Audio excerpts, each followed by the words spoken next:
Then we're going to do a pork shoulder butt today on the smoker. About 5.5 hour cook today. This is a little over 10.5 pound pork butt. Once I opened up the pack, I realized that in the shop they had cut it up, so it's actually probably closer to like 8.5 on the right, and then there's a separate chunk. It's probably, I don't know, 1.5 pounds, 2 pounds possibly. So it's going to be different cook times, of course. That smaller one's going to cook a whole lot faster, so I'm going to have to keep an eye on it a little bit more regularly than if this was one solid 10-pound pork pull. But marinated it overnight in a rub with trying a little something different this time on it. I got a horseradish base and a rub, marinated overnight in the fridge, pulled it out this morning, sitting at room temp for about a half hour now.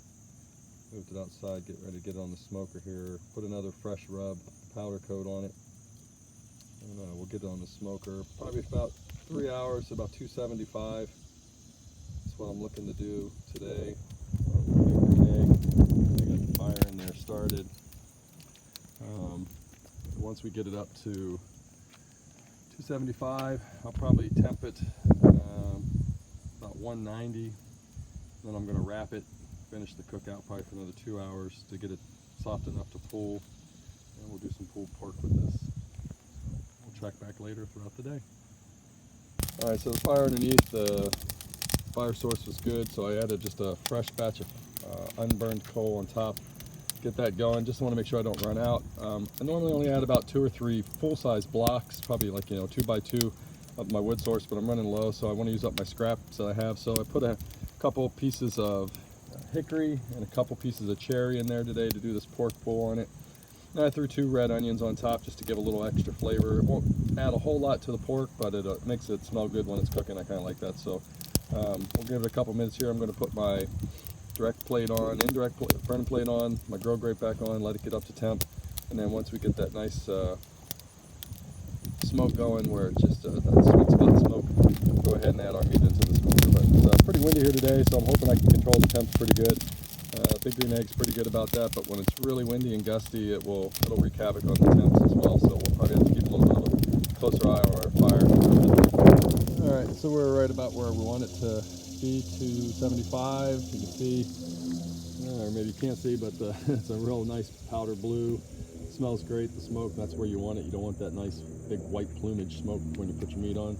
We're going to go ahead and we'll get our pork shoulder butt on this smoker and get it ready. Alright, so we got this pork shoulder on here. 2 chunks again, as I said earlier. I kind of set them close together, hoping that smaller one will kind of shelter itself against the larger one and not cook as fast. We're going to go ahead and get the lid closed so we don't lose too much heat. Get that flame going up in there.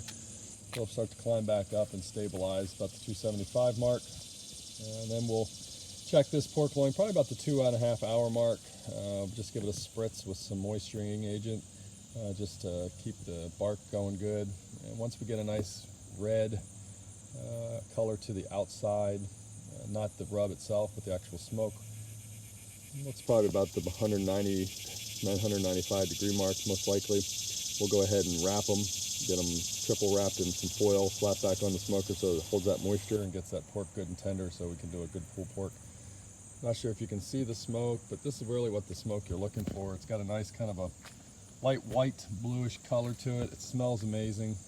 You don't want white plumage smoke when you're putting meat on a smoker. It'll taint the flavor of the meat pretty quickly. So it's real important that you get your smoker up to the right temp. The wood, the chunks, and everything in there is going at a good solid temp before you put your meat on. As you can see, it's already climbing up. We're almost to 250 in just a couple minutes after we close the lid. So Big Green Egg is a great apparatus for smoking meat, cooking all kinds of stuff, grilling. I primarily, again, I use mine mostly everything I do is smoking. I don't grill hardly anything anymore on the egg. It's pretty much just a straight up smoker, and that's hot dogs, hamburgers, you name it. I love the smoke flavor that it gives to all meats and vegetables, soup, potatoes, I mean, you name it, corn, everything goes good on the Big Green Egg. So we'll be checking back in it here probably in 2 hours. We'll just let it sit, get it to temp, and we won't touch it and open the lid until probably about the 2 hour mark. I haven't put a temp gauge in it because I'm not too concerned about it cooking too quick. It's pretty big pork shoulder, so we're just gonna leave it go at 275 and probably come back around the 2-hour mark and give it our first check. All right, I'm gonna go ahead and pull these off. We'll get them wrapped. I'll show you what I do when I wrap them, and then we're gonna get them right back on the heat of the grill smoker here to get them softened up enough to be able to pull and get some pulled pork. All right, so before we put them back on the smoker, we're gonna give them just a little bit of treatment here to get some moisture before we put them back on, wrap them, and keep them ready to go. So just gonna give them a quick dusting here with some of the rub that I used previously. Just for a little bit of flavor, it doesn't have to be too heavy. And then I have made a glaze as well. That I'm just going to drizzle on here, and this is just going to help keep some moisture going on the pork butt while it's continually cooking down. And we're going to double wrap it.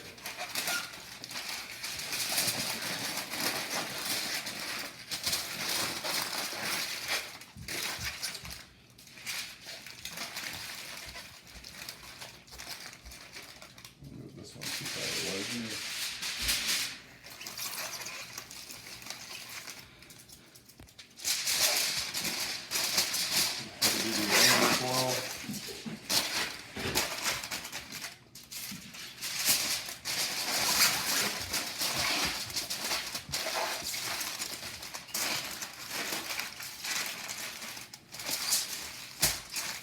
Package. And then we'll get that back on the smoker. Just make sure it doesn't tear. We don't want to lose any juices either, so I'm going to triple wrap it. And we'll get it back on the smoker for probably 2 or 3 more hours to get it good and soft and tender for pull. All right, so we took it off the smoker, let it sit here about 10 minutes. It was about 198, 199 when I pulled it off. We're just going to do a quick test here for texture purposes. You can see it's definitely done. It's just falling apart beautifully. So what I'm going to do is I'm going to continue to pull this down into fine strips, get this pulled pork done. Now go through, pick through, pull out as any fat that didn't fully render out, and we'll finish out the seasoning portion, and we should be good to go. All right, so this is the final product after pulling it. So I went through, picked out any fat that didn't render down, and this is the little pile of fat scraps, cartilage, anything that was left over. Basically came out to be about just under 10 ounces of fat and stuff that just didn't render out. No meat in there, it's just unrendered fat. Leaves the rest there for eating. As you can see, it's a good loose pull. I did put some more of my seasonings glaze just over the top of the meat, just let it soak in a little bit there, give a little extra flavor. But it's just melting your mouth, soft and tender. It flaked up really nice. There was one small section in the middle of the bigger piece that just was one section, probably about a 1 by 1 inch section that was a little bit tough. It separated nice, but they were longer strands. But outside of that, this thing, just short time, over 5 hours, maybe 5 hours and 10 minutes. There's a couple pieces that are a little bit longer where it's a little bit fibrous, but it's still really soft and easily chewed. Yeah, that's the 10-pound pork roast butt, if you will, pork shoulder. Smoked out, again, 5.5 hours roughly on a big green egg with a hickory and cherry wood. Had an onion in there as well. Spritzed it probably about the first 1.5 hour mark, spritzed it with a apple cider vinegar and water mixture just to keep that bark going good. And that was it, literally. They only popped the lid to take them off around the 3-hour mark, I guess it was, and wrapped them and then put them back on. So there it is.